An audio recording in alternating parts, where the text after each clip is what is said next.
নমস্কার বন্ধুরা, আমি নীলাঞ্জনা। সুপ্রভাত তোমাদের সকলকে। আমাদের স্বপ্ন পরিবারের আরেকটা ভিডিওতে তোমাদের সকলকে স্বাগত জানাই। তো দেখতেই পাচ্ছ তোমরা যে আমরা কোথাও একটা যাব, তো তার জন্য আমাদের বাইক তো সম্পূর্ণভাবে তৈরি, বর মশাই রেডি, আমাদের গাড়িতে লাগেজও বাঁধা হয়ে গেছে, ওইদিকে মাও চলে এসছে আমাদেরকে বিদায় জানাতে। তো আমরা কোথায় যাচ্ছি সেটা তোমাদেরকে যেতে যেতে আমি বলছি। তো এখন আমরা বেরোবো, এখন ওই বাজে রাত 3টে। তো এত রাত্রেবেলা বেরোনোর কারণ একটাই, যে অনেকটা রাস্তা যেহেতু যাব, তাই গরমটাকে আমরা অ্যাভয়েড করতে চাইছিলাম। কিন্তু মানে মোটামুটি 8টা-9টা পর্যন্ত আমরা অনেকটা দূর চলে যাব, তারপরে রোদটা মোটামুটি পাবো। তবুও যেহেতু অনেকটা রাস্তা চলে যেতে পারবো, তাই আমরা রাত্রেবেলা এই 3টের দিকেই বেরোলাম। এত পরিমাণে গরম পড়ে গেছে, হ্যাঁ তোমাদেরকে তো বলাই হয়নি, ওই দিনটা ছিল এপ্রিল মাসের 5 তারিখ। তো সেই ভ্লগ আমি এখন পোস্ট করছি, কারণ এডিটিং করতে, ভিডিওগুলো জোগাড় করে সব কিছু করতে একটু টাইম লেগে গেল। তো দেখো আমরা বেরিয়ে পড়েছি। আমরা এখন মেন রোডে উঠিনি, ভেতরের রাস্তাতেই আছি। এই যে সামনে আমরা এই টার্নিংটা যে নেব, এই টার্নিংটা নিয়ে আমরা হাইওয়েতে উঠে যাব। তো বন্ধুরা, আমরা যাচ্ছি পুরী, জগন্নাথ ধাম যাচ্ছি। তো তমলুক থেকে পুরী এই হচ্ছে আমাদের ডিস্টেন্স, মোটামুটি ওই 530 কিলোমিটার মতো। তো বাইকে করেই আমরা যাচ্ছি। এর আগে আমরা বাইক নিয়ে দীঘা গিয়েছিলাম, যার ভিডিও আমার চ্যানেলে রয়েছে। আর তারপরে আমরা ওই শীতকালের দিকে গিয়েছিলাম আসানসোল, তো সেটার ভিডিও করা হয়নি। তো আবার আমরা পুরী যাচ্ছি। এই পুরীতে যাওয়ার জন্য ভিডিও করব বলে আমি নতুন একটা মোবাইলের স্ট্যান্ডও কিনেছি, যেটা আমার কাছে ছিল না। তো আর সত্যি কথা বলতে কি, এই যে বাইক নিয়ে যাওয়াটা আমার আর আমার বরের দুজনেরই একটা প্যাশন বলতে পারো। আমাদের ভালো লাগে বাইকে করে কোথাও ঘুরতে, বিশেষ করে আমি ছোটোর থেকে ভীষণভাবেই বাইকের পোকা। আমার বাবা যত রাত্রিবেলায় বাড়িতে ঢুকুক না কেন, বাবাকে বলতাম আমি, তুমি 5 মিনিট আমাকে বাইকে করে ঘুরে নিয়ে আসো।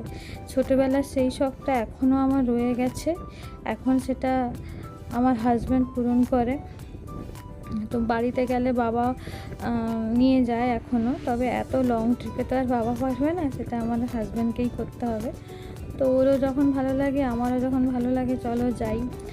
তো পুরী যেতে মোটামুটি আমাদের ওই 9-10 ঘন্টা মতো লেগে যাবে, তাই আমরা রাত 3টাতেই বেরোলাম। গরমটা মানে ওই 9টা-10টা পর্যন্ত আমরা গরমটা একটু কম পাবো বলেই 3টের দিকে বেরিয়েছি, আর অনেকটা রাস্তা তখন আমরা চলে যাব। এই দেখো আমরা বাম দিকে এই যে তমলুক মেডিকেল কলেজ, আর সোজা চলে যাচ্ছে মেছাদা। আমরা বাম দিক নিয়ে নিচ্ছি, নিমতৌড়ি হয়ে আমরা বেরিয়ে যাব। হাইওয়েটা নেওয়ার কারণ হচ্ছে এই ভেতর রাস্তাতে, মানে তমলুক মেছাদা যে রাজ্য সড়কটা, ওটাতে এত পরিমাণে বাম্পার আছে, প্রচণ্ড পরিমাণে বাম্পার, যে কারণেই আমরা নিমতৌড়ি দিয়েই বেরোবো। এই যে আমরা নিমতৌড়ি চলে এসেছি, যেমন এই বাম দিকে চলে গেছে নন্দকুমার রোড, আর সোজা যাচ্ছে ময়না, আর ডান দিক আমরা নেব যেটা কলকাতা রোড, মেছাদা হয়ে বেরিয়ে যাবে। তো চলুন যাই, যেতে যেতে কথা হবে। মানে বাইকে করে যাওয়ার জন্য আমরা প্রচুর, মানে যে ভিডিওগুলো রয়েছে ইউটিউবে বাইক, মানে মোটো ভ্লগ যেগুলো রয়েছে, সেগুলো আমরা প্রচুর দেখেছি। মানে আমার তো দেখার কোনো দরকার নেই, যার দেখার দরকার, মানে আমার বরের দেখার দরকার, ওই দেখেছে। মানে আমার দেখার কারণ একটাই, যদি আমি বলতে পারতাম যে কোথায়, মানে এই জায়গাটা কোন জায়গা, এটা কি নদী, এর জন্যই দেখা। কিন্তু আলটিমেটলি আমি যখন ভিডিওটা এডিট করছি, তখন আমি ভুলে গেছি কোনটা কি নদী ছিল। কারণ ওখানে আমি যতগুলো নদী পাস করেছি, একমাত্র মহানদী বাদ দিয়ে কোনো নদীর ব্রিজেই লেখা নেই যে এটা কি নদী, আর সেই জন্যই আর জানা হয়নি। তবে হাজব্যান্ড যেতে যেতে বলছিল যে এটা এই জায়গা, ওটা ওই জায়গা, ওটা আমার তখন ওখানে শুনেছিলাম, ব্যাস ওখানেই থেমে গেছে, তারপর আর আমার মনে নেই।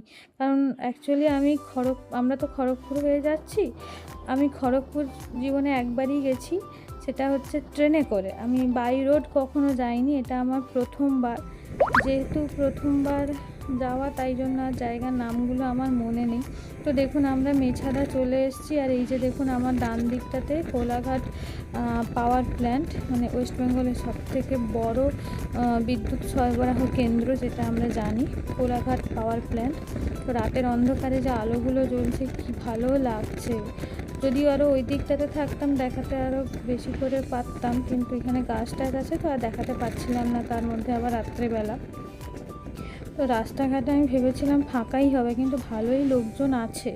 আর বিশেষ করে এই সময়টাতে প্রচুর লরি ট্রাক এগুলো চলে, যেগুলো ভীষণই ভয় লাগে, মানে গোটা রাস্তা জুড়ে এমনভাবে চলে।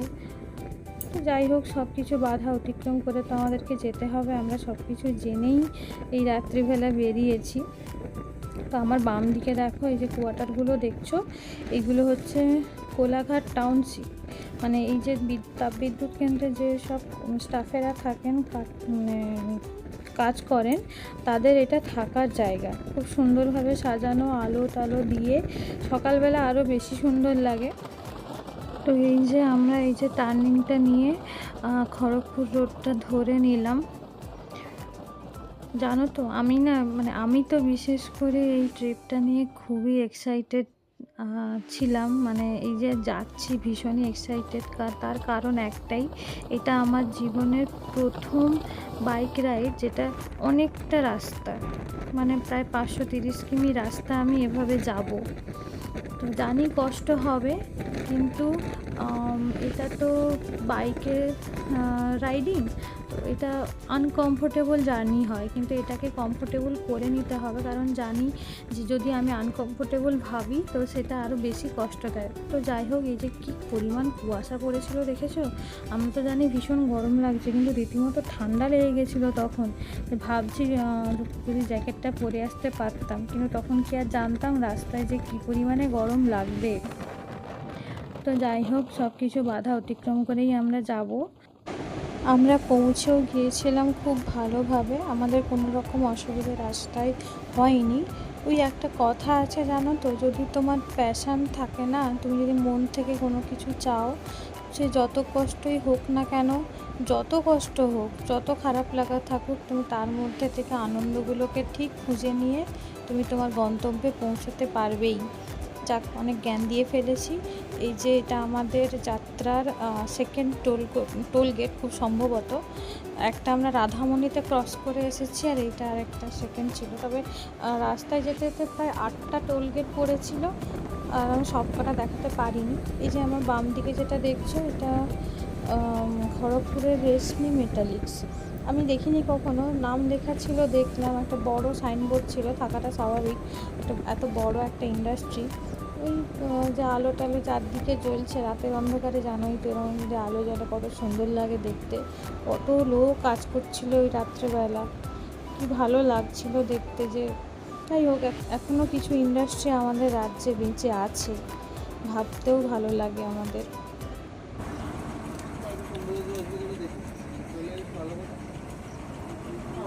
খুশিকে ছেড়ে আছে আরেক খুশি পেয়েছি।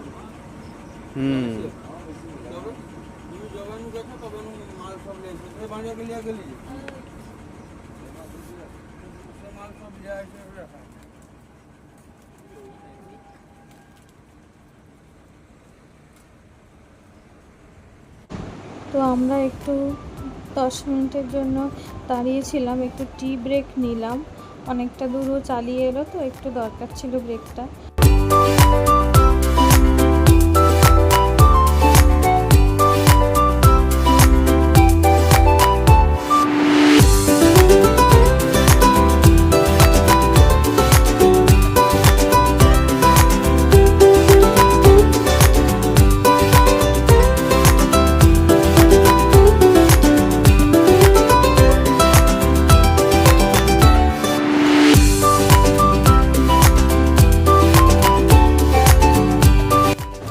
আমরা অলরেডি ওড়িশাতে এন্টার করে গেছি।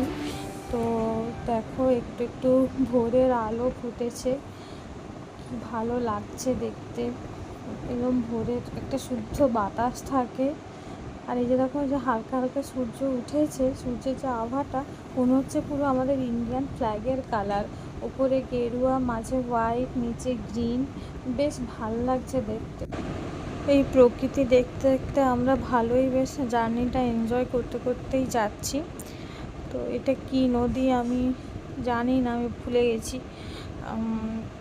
বলছিল তখন হাজব্যান্ড, নামটা মনে নেই, যে সাইডে একটা মন্দির দেখা যাচ্ছে। আমি ওড়িশায় ঢুকতেই যতগুলো মন্দির আমার চোখে পড়েছে, বা একদম ওড়িশাতে যতগুলো মন্দির ছোটোখাটো দেখেছি, সব কিন্তু একদম জগন্নাথ ধাম ধাঁচেরই মতো। তো ওই দেখো সূর্য টুক করে উঠে পড়েছে, বেশ ভালো লাগছে দেখতে, একটা অপরূপ সৌন্দর্য যেন। আমি এই জায়গাটা একটু স্লো করে দিয়েছি ভালোভাবে সূর্যটাকে যাতে আপনারা দেখতে পান, তার জন্যই। তো তখন ওই 7টা সাড়ে 7টার মতো বাজে, আমরা আরেকবার টি ব্রেক নিতে দাঁড়ালাম। এটা বালাসোর এন্টার করে গেছি আমরা। তো মোটামুটি জার্নিটা আমরা ভালোভাবে এনজয় করেই এতদূর এসেছি। আর চাটা মারাত্মক সুন্দর ছিল।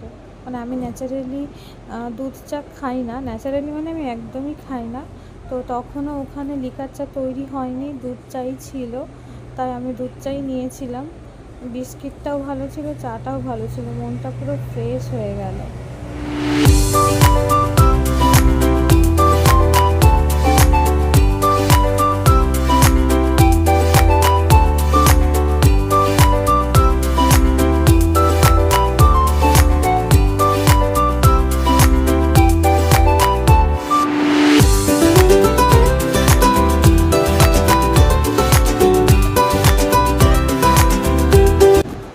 আমরা অনেকটা রাস্তা চলে এসেছি মাঝে, আর ভিডিওই করা হয়নি, এত গরম, হাত পুরো ভেঙে যাচ্ছিল। তো এটা হচ্ছে মহানদী। আপনারা জানেনই মহানদী হচ্ছে ওড়িশার প্রধান নদী, আর বিশাল বড়, মানে যে ব্রিজটা আছে প্রায় 1 কিলোমিটারেরও বেশি। এই ব্রিজটার যে আয়তন ভীষণ বড়। তো আপনাদের সাথে পুরোটাই শেয়ার করেছি, আপনারা বুঝতে পারবেন, কিংবা আপনারা জানেনও, দেখেছেনও। তো যাই হোক, মাঝে আমরা একটা জায়গায় ব্রেকফাস্ট করেছিলাম, ওটার নাম ছিল, জায়গার নাম ভদ্রক, হ্যাঁ ঠিক ভদ্রক ছিল। ওখানে আমরা ব্রেকফাস্ট করেছিলাম। আমি না মুড়ি খুঁজছিলাম, কিন্তু এখানে বললো মুড়ি বালাসর পর্যন্তই পাওয়া যায়। কী করবো, বাঙালি তো, মুড়ি খুঁজি আমরা চারদিকে। যাই হোক, ইডলি পেয়েছিলাম আর দই বড়া পেয়েছিলাম। আমি দই বড়া নিয়েছিলাম আর হাজব্যান্ড নিয়েছিল ইডলি। তবে আমাদের ওখানে দই বড়া আলাদা হয়, ইডলিও আলাদা হয়। এখানে দেখলাম ওই একটা ঘুগনি মতো বানিয়েছিল ওরা, ঘুগনির সাথে দই বড়া কিংবা ইডলি দুটোই একই সাথেই দিচ্ছিল। মানে দই বড়াটা দইয়ের মধ্যে রাখা ছিল, কিন্তু ওরা দইটা দেয়নি, দই বড়াগুলো বেছে তুলে দিয়েই তার উপর থেকে ঘুগনি দিয়ে দিয়েছিল। কীরকম একটা খেতে লাগছিলো, তবু খিদের চোটে খেয়ে নিয়েছিলাম, কিন্তু পুরোটা আর খেতে পারিনি, অনেকটা দিয়েছিল। তবে ওরা ওই প্লাস্টিকের বাটি থালা এগুলো কিন্তু ইউজ করে না, পুরো শালপাতার থালা বা শালপাতার বাটি ওরা কীভাবে সুন্দর করে তৈরি করে তার মধ্যে দিয়েছিল, এবং পুরো হাইজিন মেনটেন করে। যাই হোক, খেলে শরীর খারাপ করবে না। দেখছেন এখনও নদীটা শেষ হয়নি, তবে নদীতে কিন্তু দুদিকে একটু জল আছে, মাঝখানে পুরো চড়া পড়ে গেছে, একদম বালি, শুকনো বালি খটখট করছে, প্রচণ্ড গরমে এরকম হয়ে গেছে। আর তবে বর্ষাকালে এই নদীকে কিন্তু চেনাই যায় না, পুরো ফুলে ফেঁপে ওঠে। বর্ষাকালের বিউটি আরেকটা হয়, গরমকালের বিউটি আরেকটা হয়। তবে আমি চাইবো গরমকালের বিউটিটা না নিয়ে বর্ষাকালের বিউটিটাই নিতে। এত গরম, সত্যি সত্যি বাপরে বাপ, ভাবা যায়?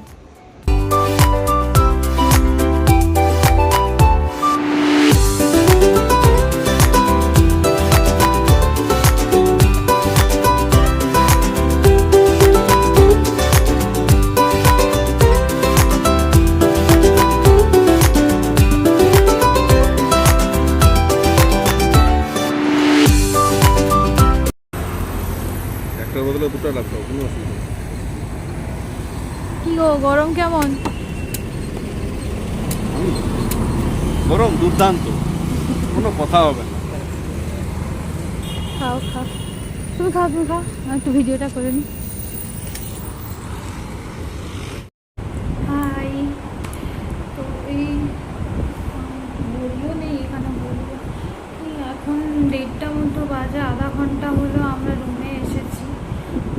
পুরীতে তো ঢুকে গেছি অনেকক্ষণ আগে, কিন্তু রুম খুঁজে পেতে একটু অসুবিধা হয়েছে, কারণ আমাদের রুমটা মানে যেটা আমরা নিয়েছি ওটার নাম হচ্ছে লা প্লাটিনা। তো সেটা একটু মেন রোড থেকে ভেতরে ওই 600 মিটার মতো। ওটা এমন একটা রাস্তা দিয়ে ঢুকতে হয়, কেউ সচরাচর বুঝতে পারবে না। ম্যাপে দেখাচ্ছে কিন্তু আমরা বুঝতে পারছি না। তো যাই হোক, আমরা আলটিমেটলি এসে পৌঁছেছি, সমস্ত ফর্মালিটিস কমপ্লিট করে রুমে এসে ঢুকেছি। তো এখন আপাতত তোমরা রুমটা দেখে নাও। আমরা যে রুমটা নিয়েছি বলতে পারো এটা, এখানে প্রত্যেকটা রুমই 1 BHK ফ্ল্যাটের মতো। এখানে কিচেনের যদিও কোনো ইউটেন্সিলস দেয়নি, মোটামুটি একটা ওই মানে মডিউলার কিচেন যেমন হয় ওরকম করা আছে। একটা ছোট্ট মিনি ফ্রিজ দিয়েছে, অ্যাকোয়াগার্ড রয়েছে, টিভি রয়েছে, ব্যালকনি রয়েছে, washroom, cupboard, dressing table, sofa, each and everything রয়েছে। এবং মন ভরে তাক জিনিসপত্র রাখার যে সেলফ দিয়েছে, দেখাচ্ছি আপনার। এই যে এইটা হচ্ছে ফ্রন্ট ডোর, এখান থেকে আমরা ঢুকবো। ঢুকেই ফার্স্টে ডান দিকে রয়েছে দুর্গা মায়ের ছবি এবং জগন্নাথ দেব এবং আমাদের গনু ঠাকুরের ছবি আছে। আর এটা আমি সাধারণত কোনো জায়গায় দেখতে পাইনি, এইখানে ঢুকেই আমি দেখলাম। অবশ্য আমরা জগন্নাথ ধামে এসেছি, থাকাটা স্বাভাবিক, ভালো লেগেছে। তো বাম দিকে রয়েছে inverter, landline, centre table, sofa, জিনিসপত্র অগোছালো আছে, ওগুলো একটু সাইডে রেখে দেখবেন। এই যে সব এরকম সেলফ দিয়েছে, টিভি, এই যে একটা মিনি ফ্রিজ। আপাতত আমরা দুটো জলের বোতল ঢুকিয়ে রেখেছি, একটা ডাস্টবিন। এখানেও প্রচুর সেলফ আছে, কাবার্ড আছে, এই জাস্ট এইটুকু জায়গাটায়। এই যে অ্যাকোয়াগার্ড জানি না চলে নাকি, আপাতত সুইচ দেওয়া নেই, দিয়ে দেখবো চলছে নাকি। এই যে একটা বেসিন রয়েছে। এই যে এটা হচ্ছে কিচেন ক্যাবিনেট, যদিও সমস্ত ড্রয়ারগুলো কিন্তু ফাঁকা, ওরা কিছু ইউটেন্সিলস দেয়নি বোধহয়। যদি আমরা নিই তাহলে চার্জ নেবে আলাদা করে। আর জলের বোতল দিয়েছে, দুটো গ্লাস দিয়েছে। এই হচ্ছে ব্যালকনিটা পরে খুলে দেখাচ্ছি, বিকেলবেলা দেখাবো। এরকম দিয়েছে, দুটো চেয়ার আছে। এই হচ্ছে বেডরুম, এই একটা বড় কিং সাইজের বেড রয়েছে। এদিকে একটা ওই বেড সাইড টেবিল, ওদিকেও বেড সাইড ড্রয়ার রয়েছে। এখানেও ভর্তি, এই যে ভর্তি সেলস দিয়েছে, জানি না এগুলো কী কাজে লাগবে। ওখানে এসি রয়েছে। এই দিকে হচ্ছে এই ড্রেসিং টেবিলের ওপরে, নিচে, সাইডে সব জায়গায় এখানে সেলফ আছে, আর এখানেও রয়েছে। আর এই হচ্ছে একটা বড় কাবার্ড, যেখানে আপাতত আমি দুজনে দুটো ব্যাগ ঢুকিয়ে রেখেছি। এই যেখানে সব উইন্ডো এসি, প্রত্যেকটা রুমে এখানে উইন্ডো এসি আছে। আর এই একটা বড় জানালা আছে, জানালা দিয়ে ভিউটা কিন্তু অসাধারণ, এগুলো খোলা যায়। তো এই যে পুরো প্রপার্টিটা আমি একদিন ঘুরে দেখাবো, এখানে তো বেশ কয়েকদিন রয়েছি, দেখাবো। দেখছেন এখানে প্রত্যেকটা বিল্ডিংয়ের আলাদা আলাদা নাম আছে।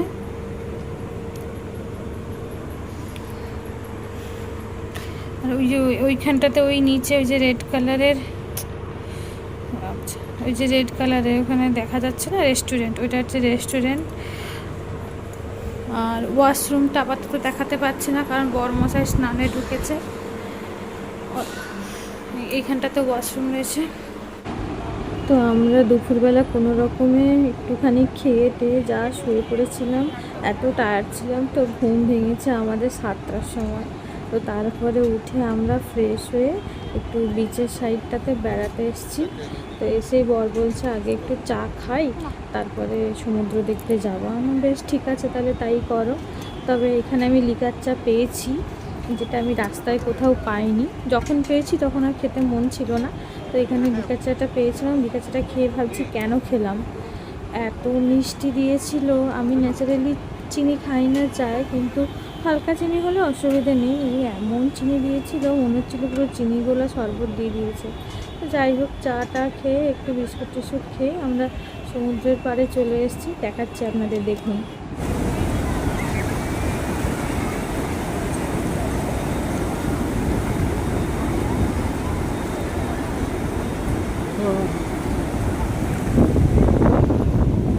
কাকা, কেমন লাগছে? দারুণ, অসাধারণ। দীঘা ভালো না পুরী ভালো? ওই একই রকম। আমাদের বাড়ির কাছে দীঘাটা বেশি অ্যাভেলেবল বলে দীঘাটাই হয়তো বেশি ভালো লাগে। আর পুরী পুরী ভালো। সমুদ্র তো সব জায়গায় এক, তো এখানে আলাদা, তার কারণ জগন্নাথ দেব। তাহলে জগন্নাথ দেবের মন্দির কবে দেখাবো? কালকে? ইচ্ছা তো আছে কালকেই, দেখা যাক। কালকেই দেখবো। আর আজকে দিনের জন্যে শুভরাত্রি, সবাই ভালো